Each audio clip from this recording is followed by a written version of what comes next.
देखो रशिया की जो है वो स्कॉलरशिप आई हुई है, ठीक है, और उसकी जो डेडलाइन है ना वो है 29 नवंबर 2024, ठीक है। तो और बहुत इजी प्रोसेस है अप्लाई करने का। आप बैचलर, मास्टर, पीएचडी प्रोग्राम के लिए अप्लाई कर सकते हो, ठीक है। अगर आपने बैचलर किया हुआ तो आप मास्टर के लिए अप्लाई कर सकते हो। अगर आपने जो है वो मास्टर किया हुआ तो आप पीएचडी के लिए अप्लाई कर सकते हो। और आपने पीएचडी किया हुआ है तो आप पोस्ट डॉक्टरी के लिए अप्लाई कर सकते हो, ठीक है। तो अब वेबसाइट का क्या नाम है? वेबसाइट का नाम है open door scholarship. Open door scholarship, ठीक है। आपने ये सर्च कर लेना, ये ओपन डोर स्कॉलरशिप। पहला ही लिंक आएगा, उस पर क्लिक करोगे तो ये जो है ना साइट ओपन हो जाएगी। तो साइट ओपन होने के बाद आपने अपना अकाउंट क्रिएट करना है, ठीक है।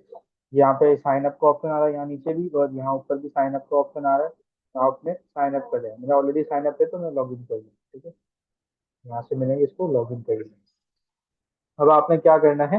अब आपने क्या है, अपनी जो बेसिक इन्फॉर्मेशन है वो पुट करनी है इसके अंदर, ठीक है। ये आ गया पार्टिसिपेंट इन प्रोफाइल। तो उसमें क्या है, आपने लैंग्वेज सेलेक्ट करनी है।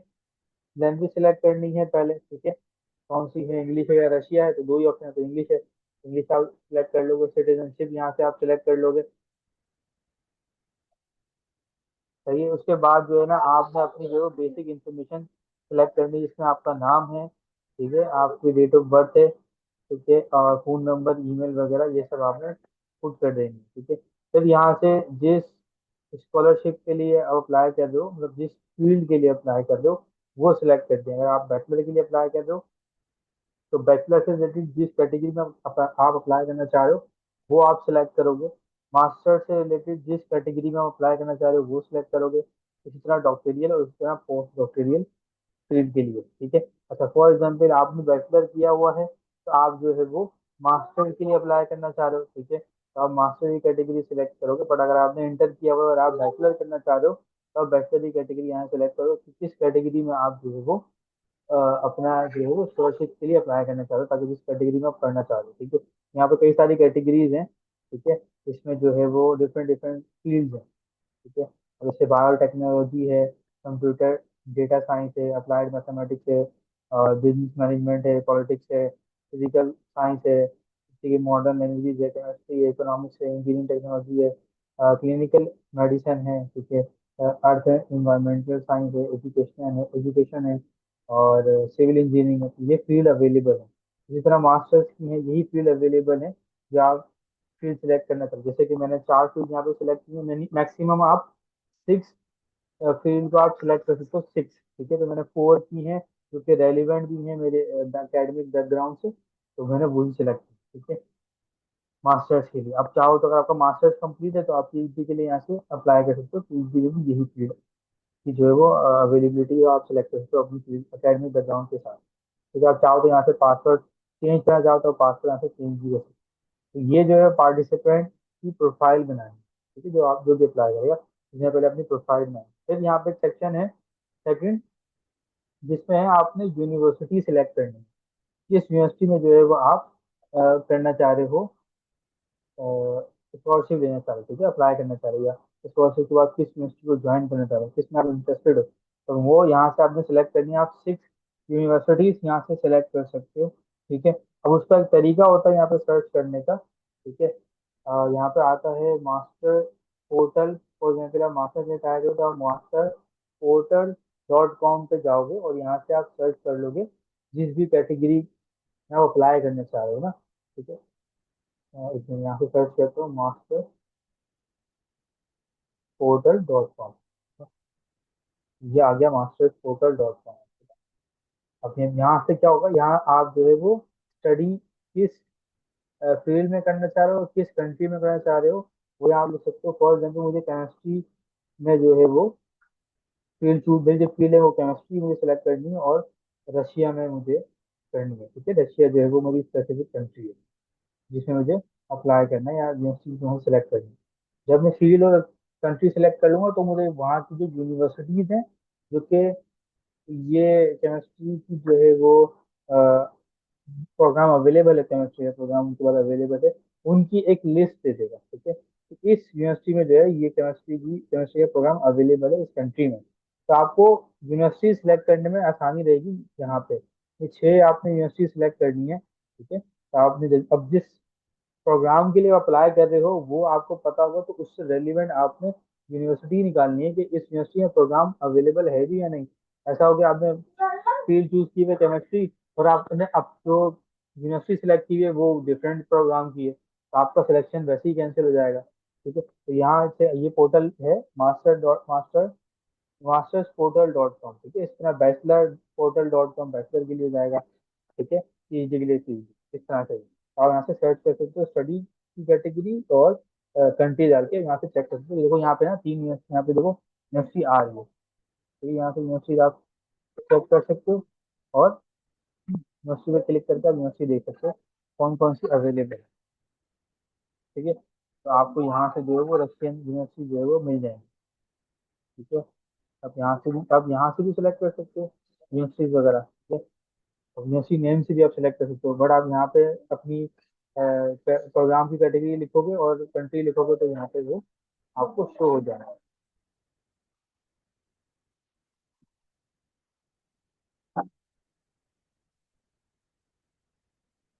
ठीक है, ये एक तरीका है यूनिवर्सिटी सिलेक्ट करने का। तो यहाँ से आप मिनी मैक्सिमम 6 यूनिवर्सिटी जो है वो सिलेक्ट कर सकते हैं, ठीक है।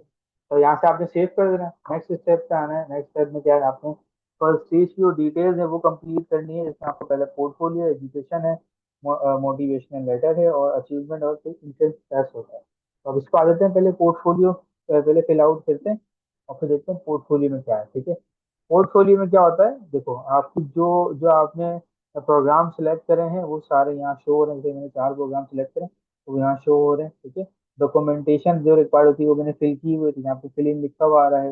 मोटिवेशन लेटर मैंने लिखा हुआ था, यहाँ फिल इन लिखा हुआ आ रहा है। एंट्रेंस टेस्ट जो है वो मैंने दिया हुआ है, तो उसके मार्क्स यहाँ पे मेंशन है, ठीक है। मैक्सिमम पॉसिबल स्कोर जो होता है इन सब को कंप्लीट करने के बाद वो यहाँ पे शो हो रहा है, 100% है, ठीक है। स्टेटस क्या आ रहा है, ready to send for verification, ठीक है। ये बस रेडी है, मैं इसको भेज सकता हूँ वेरिफिकेशन के लिए, ठीक है। अच्छा, फिर हमने क्या करना है, देखो यहाँ पे हमने पहले एजुकेशनल डॉक्यूमेंट जो है वो सबमिट करना है। अब फॉर एग्जाम्पल आप अप्लाई कर रहे हो मास्टर प्रोग्राम के लिए, तो आपको बैचलर की जो डिग्री वगैरह है, जो भी डॉक्यूमेंटेशन है वो यहाँ सबमिट करनी है, ठीक है। बैचलर की डिग्री आ जाएगी, ठीक है। ऐड, आप ऐड में क्लिक करोगे तो यहाँ पे आपको एक ऑप्शन आ जाएगा, यहाँ से आप जो है वो लेवल सेलेक्ट कर सकते हो। अब मास्टर के लिए अप्लाई करो तो आप बैचलर सेलेक्ट करोगे, ठीक है। अगर आप पीएचडी के लिए अप्लाई करो तो आप यहाँ से मास्टर सेलेक्ट करोगे, और अगर आप बैचलर के लिए अप्लाई करो तो फिर आप यहाँ से जो है वो अपने सेकेंडरी और जनरल सेकेंडरी जो भी आपका आपके पास डॉक्यूमेंट अवेलेबल होगा वो यहाँ पर सबमिट करोगे। तो यहाँ पे कंट्री आपने सेलेक्ट करनी है, और यहाँ पे जिस एजुकेशन इंस्टीट्यूट से वो प्रोग्राम आपने कंप्लीट किया वो यहाँ मेंशन करना है, और जो आप जिस ईयर में आपने कंप्लीट किया है वो यहाँ पे आपने सिलेक्ट करना है, और यहाँ वो डॉक्यूमेंट अपलोड करना है। फॉर एग्जाम्पल आपने बैचलर किया है तो बैचलर की डिग्री यहाँ अपलोड होगी, ठीक है। मास्टर किया तो मास्टर की डिग्री यहाँ पे अपलोड होगी। अगर आपके पास डिग्री अभी नहीं है, ठीक है, आपका लास्ट सेमेस्टर है, तो आप यहाँ पे अपने रिसेंट आपके पास जो मार्कशीट हो या परफार्मा हो वो यहाँ पे अपलोड कर सकते हैं, ठीक है। फिर नेक्स्ट स्टेप है, जैसे कि मैंने यहाँ पे किया हुआ भी है, मैं आपको दिखा भी देता हूँ कि मैंने यहाँ पे किया हुआ है। ये देखो मैंने अपनी बैचलर की डिग्री यहाँ अपलोड की हुई है, ठीक है। और मेरा क्योंकि मास्टर ऑन गोइंग है तो मैंने मास्टर की भी जो है वो डिग्री तो खैर नहीं है, बट जो भी डॉक्यूमेंट अवेलेबल है वो मैंने यहाँ पे सबमिट कर दिया मास्टर, ठीक है। अच्छा, फिर आ जाते हैं मोटिवेशन लेटर पे। मोटिवेशन लेटर आपने लिखना है, कैसे लिखना है वो हम देख लेते हैं। आपने देखें, जब मोटिवेशन लेटर पे आएंगे तो आपके पास स्पेसिफिक फील्ड जो आपने सेलेक्ट की है वो यहाँ आ जाएगी, मतलब यहाँ से आपने सेलेक्ट करनी है, ठीक है। अब फॉर एग्जाम्पल जैसे मैंने सेलेक्ट की है बायो बायोकेमिस्ट्री, ठीक है। तो बायोकेमिस्ट्री की जो फील्ड है वो उसकी जो मतलब ये रहता है block of the area of knowledge, मतलब किस एरिया से बिलोंग करती है, तो वो बेसिकली नेचुरल साइंस से बिलोंग करती है, तो वो यहाँ आपने सेलेक्ट करना है, ठीक है। तो उसकी फील्ड ऑफ नॉलेज क्या है, तो बायोलॉजिकल साइंस की उसकी वो है। फिर उसकी जो साइंटिफिक साइंटिफिक डायरेक्शन है वो यहाँ मेंशन करनी है, यानी कि जिस फील्ड में आप इन डीप पढ़ना चाह रहे हो, ठीक है, वो आपने कैटेगरी सेलेक्ट करनी है। यहाँ मैंने सेलेक्ट किया हुआ है। ये शायद थोड़ा सा मुश्किल हो रहा है समझने में, तो एक और मोटिवेशन लेटर देख लेते हैं दूसरा, तो जरा इजी रहेगा। फॉर एग्जांपल हम यहाँ आ जाते हैं बिजनेस एंड मैनेजमेंट पे। तो बिजनेस एंड मैनेजमेंट पे देखो हमारे पास जो है वो जो एरिया है वो सोशल साइंस का है, ठीक है, जो फील्ड है वो इकोनॉमिक्स एंड बिजनेस की है, और जो साइंटिफिक डायरेक्शन है वो बिजनेस एंड इंटरनेशनल मैनेजमेंट। तो खाना भी सिलेक्ट करना है। तो यहाँ पे आपने जो है वो जो डिस्क्रिप्शन लिखनी है वो आपने इस तरह से यहाँ पे इस बॉक्स में ही लिखनी है, और मिनिमम मिनिमम वर्ड काउंट में लिखनी है, ठीक है, 2 लाइन 3 लाइन से ज्यादा नहीं। तो यहाँ पे डिस्क्रिप्शन आ जाएगी कि भाई जो आपने फील्ड चूज की है इसमें आपका क्या साइंटिफिक इंटरेस्ट है वो यहाँ पे मेंशन करें। ठीक है, पर्सनल गोल क्या है इस फील्ड को चूज करने का, आपका क्यों सिलेक्ट करिए आपने पर्सनल को, कोई अचीवमेंट है इससे इस फील्ड से रिलेटेड आपकी, तो वो यहाँ आपने बतानी है। ठीक है, the reason of for choosing a subject, तो क्या रीजन है तो वो यहाँ मेंशन करोगे। ठीक है, the reason for choosing to study in Russia, क्यों स्टडी करना चाह रहे हैं आप रशिया में, तो वो यहाँ पे आप मेंशन करेंगे। ठीक है, इसको लिखने का बेहतर तरीका यही है कि आप इस पूरे कॉपी करें, किसी चीज जो है प्रॉपर ऑर्गेनाइज करें और चैट जीपीटी पे जाके आप पेस्ट कर दें, और उसको कहें कि बिल्कुल एक्यूरेट मुझे जो है इसका आंसर दे, तो वो आपको प्रोवाइड कर देगा। फिर आप उसमें अपने हिसाब से जहाँ आपको चेंजेस करनी है वो चेंजेस कर सकते हैं। कॉपी पेस्ट मत करना, आप उसको अपने हिसाब से चेंजेस करना जो आपको रिक्वायर्ड हो कि इसमें चेंजेस रिक्वायर्ड। ठीक है, जैसे कि रशिया में क्यों स्टडी करना चाहते हैं, तो रशिया की तारीफ से करनी है इसके अंदर आप। ठीक है, तो ये तरीका है मोटिवेशन लेटर लिखने का। फिर आ जाते हैं, हमारे पास है ऑप्शन अचीवमेंट का।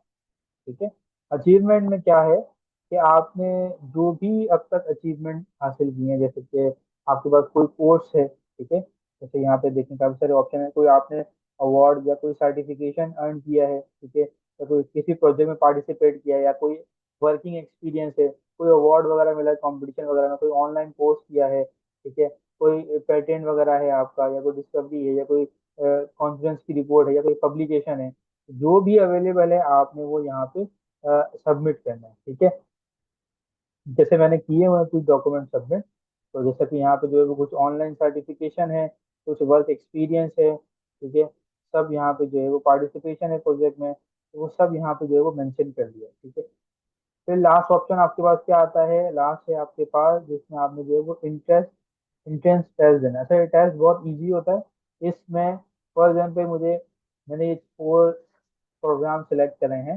तो ईच प्रोग्राम मेरे पास 3 अटेम्प्ट होंगी इसको कंप्लीट करने के लिए। ठीक है, ये ऑनलाइन एग्जाम होता है, और इसमें आप नॉर्मल पिक्चर लेके और उसको कॉपी करके जो है वो चैट जीपीटी वगैरह से भी आंसर पूछ सकते हैं। इसमें 1 घंटे का आपके पास टाइम होता है, और इस 1 घंटे में आपने 45 क्वेश्चंस के आंसर करने होते हैं। ठीक है, और उसमें से आपके एटलीस्ट 35 आंसर सही होने चाहिए, तो आप पास हो गए। तो आपको 3 अटेम्प्ट होती हैं, 3 अटेम्प्ट में आप जितना इसको इम्प्रूव करना चाहो इम्प्रूव कर सकते हो। 3 अटेम्प्ट में जिस अटेम्प्ट में मार्क्स ज्यादा होंगे वही कंसिडर्ड होगा। ठीक है, तो मेरे पास ये फर्स्ट अटेम्प्ट में ही अच्छे मार्क्स थे, तो मैं चाहूँ तो मैं भी इसको जो है वो री अटेम्प्ट कर सकता हूँ, मतलब 2 अटेम्प्ट सब, हर प्रोग्राम के लिए 2-2 अटेम्प्ट अभी भी रिमेनिंग है। अब इजीली ये टेस्ट बहुत इजी है, कोई प्रॉपर टेस्ट नहीं होता, और आराम से जो है ये टेस्ट दे सकते हैं, नॉर्मल टेस्ट है। ठीक है, बस यहाँ तक आपने करना, ये आपकी प्रोफाइल इस तरह से कंप्लीट हो जाएगी, और आपने फिर जो है वो यहाँ पे आके आपने ये चेक कर लेना कि आपकी कोई चीज मिस तो नहीं हो गई है, कोई डॉक्यूमेंट रह तो नहीं गया है, कोई मोटिवेशन लेटर रह तो नहीं गया है, मार्क्स 35 से कम तो नहीं है आपके, ये अचीवमेंट वाला जो सेक्शन है वो 100% कंप्लीट है या नहीं है, और तो ये रेडी है स्टेटस शेयर करने के लिए, तो आप यहाँ से कोई वेरीफाई पे क्लिक करेंगे और ये वेरिफिकेशन के लिए चला जाएगा। और आप नहीं भी करते हैं वेरिफिकेशन के लिए, साइन नहीं भी करते हैं, तो ये 20 नवंबर को ऑटोमेटिकली जो है वो सबमिट हो जाएगा। ठीक है, रिव्यू के लिए। ठीक है, और इसकी जो एडिटिंग की लास्ट डेट है वो 10 नवंबर की है, और ये ऑटोमेटिकली सबमिट जो है वो 20 नवंबर को हो जाएगा। अभी हमारे पास 10 दिन है इसको कंप्लीट करने के लिए और सबमिट करने के, अगर आप चाहें। ठीक है, इसका रिजल्ट आएगा 10 दिसंबर को, और उस 10 दिसंबर के रिजल्ट में अगर आपका नाम आएगा तो आप सेकंड स्टेज के लिए क्वालिफाई हो जाएंगे, और फिर आपको एक एक्चुअल टेस्ट देना होगा, जो कि रिमोट बेस्ड होगा, प्रोसेस टेस्ट होगा। उसमें स्क्रीन लॉक होगी, आप अकेले कमरे में होंगे, और आपने जो है वो टेस्ट देना है। ठीक है, तो चीटिंग का ऑप्शन नहीं होता उसके अंदर। तो वो क्लियर होगा तो फिर आपका 90% एडमिशन कंफर्म हो जाएगा। ठीक, तो ये सिंपल सा प्रोसेस है अप्लाई करने का रशियन स्कॉलरशिप में, ओपन डोर्स के थ्रू, और यहाँ से जो है वो आपको आसानी से जो है वो स्कॉलरशिप मिल सकती है, और ये स्टाइपेंड भी प्रोवाइड करते हैं, पीएचडी को भी स्टाइपेंड प्रोवाइड करते हैं, पीएचडी जो है जॉब कंसिडर होती है, तो बाकी प्रोग्राम्स के लिए भी जो है वो स्टाइपेंड है, जो कि यूनिवर्सिटी टू यूनिवर्सिटी वेरी करती है। तो बहुत इजी प्रोसेस है, अप्लाई करो और इंशाल्लाह फिर जो है वो सेकंड स्टेज का वेट करो। अगर सेकंड स्टेज में आपका नाम आता है और देन फिर आपने एक्चुअल टेस्ट देना होगा और वो क्लियर करना होगा। उस एक्चुअल टेस्ट के लिए भी आपके पास 12 आवर का टाइम होगा, 12 घंटे होंगे आपके पास, यानी कि रात सुबह 10 से रात 10 बजे तक का आपके पास टाइम होगा पाकिस्तानी टाइम के हिसाब से। और आप उसमें से किसी उन 12 घंटे में से किसी भी टाइम जो है वो एग्जाम दे सकते हो। ठीक है, कोई टाइम की रिस्ट्रिक्शन नहीं होगी। और 1.5 घंटे का जो है वो एग्जाम होगा, 1.5 आवर्स का, तो आपने उसमें ये एग्जाम देना होगा और कंप्लीट करना होगा। तो अगर आप पास करेंगे उसका रिजल्ट आपको मिलेगा 10 जनवरी को। 10 जनवरी को या 20 जनवरी को आपको उसका रिजल्ट मिलेगा। और आपका नाम आता है तो आप फिर टाइम की फिर आपने फिर अपना डॉक्यूमेंटेशन जो है वो वेरीफाई करवाने होते हैं प्रॉपर, और आगे फिर सबमिट करना होता है वेरिफिकेशन। फिर आपके ओरिजिनल डॉक्यूमेंट भी जाते हैं। ठीक है। उम्मीद करता हूँ कि ये समझ में आ जाएगा प्रोसेस कैसे अप्लाई करना है ओपन स्कॉलरशिप के लिए, किस तरह से इसको अर्न करना है।